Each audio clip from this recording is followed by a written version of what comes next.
Tag your lawmakers. Today's the day. If not me, then who? Here are excerpts from my open letter to the House and Senate, as well as a well-researched expose. Thank you to all of my followers that have contributed in some capacity in order for me to be able to continue to do this research.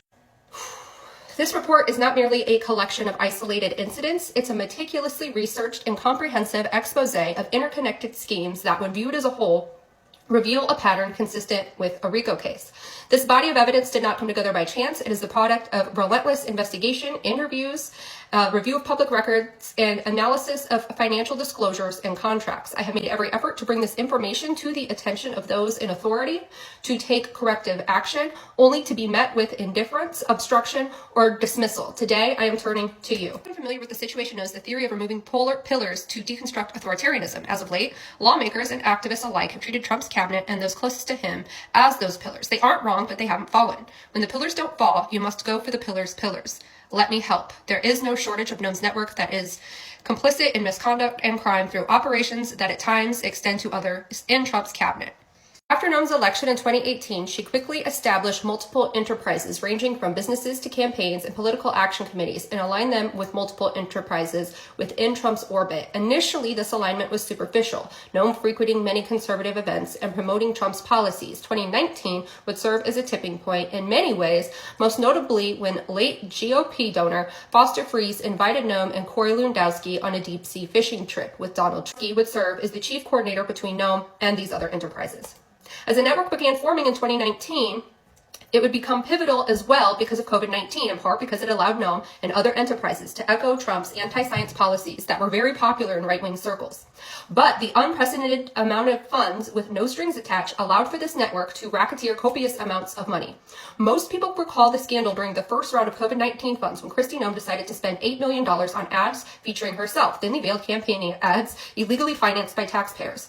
This was controversial for reasons that are obvious, but the real controversy is that this event demonstrates the mechanism by which Noem moves funds between enterprises. She moves money legally to a department, she creates an unnecessary project to her benefit, and then awards the contract to a contractor that moves funds between other conservative enterprises or as reimbursement for previous donations. In this case, the contract was awarded to Go West Media, an Ohio-based company with direct ties to Corey Lewandowski and Ben Yoho, Vivek Ramaswamy's previous campaign manager. During the second round of COVID-19 federal funding, Noem got even more aggressive in a scheme to redirect taxpayer money back to herself and associated enterprises, this time directing the COVID funds to her Department of Labor and creating the Freedom Works Here campaign, creating countless advertisements where she cosplayed as different professions, typically blue-collar and law enforcement adjacent. Sound familiar? Again, the contract was awarded to Lewandowski and Ben Yoho's firm, Go West Media. The project not only diverted taxpayer money to Noem's benefit, the entire webpage that claims to find employers, employees, and help people move to South Dakota is a scam. And in that thought, in addition to a litany of commercials, Noem utilized undisclosed funds to publish 2 books during this time period through Center Street Publishing, a well-known right-wing racket that aids in moving funds while also raising the celebrity of conservative politicians. To connect the dots for you, at the same time this book was published, Ramaswamy was also an author at this publisher.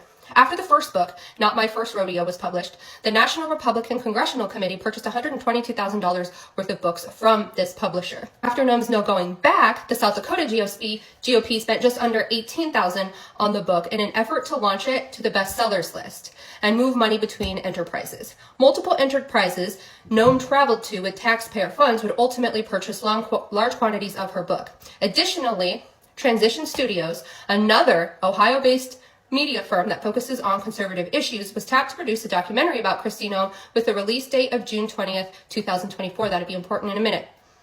The documentary gave exclusive rights to Elon Musk. Continuing a pattern of using media contracts as a vehicle for corruption, Noem's administration awarded a $200 million contract to People Who Think, LLC, to record her trips to ICE detention centers and violent ICE raids around the country, as well as to create a plethora of propaganda for DHS. This little-known media company is owned by Jay Connaughton, leader of Republican Party of Louisiana and 2016 Trump media advisor. The contract number is 70RDA225FR0000013, task order 70RDA2225FR0000013. Kristi Noem is a known close associate to Louisiana's governor, participating in his annual alligator hunt to raise funds for the GOP. criminal copyright infringement and obstruction of justice. I will go over this in part 2. It gets juicy.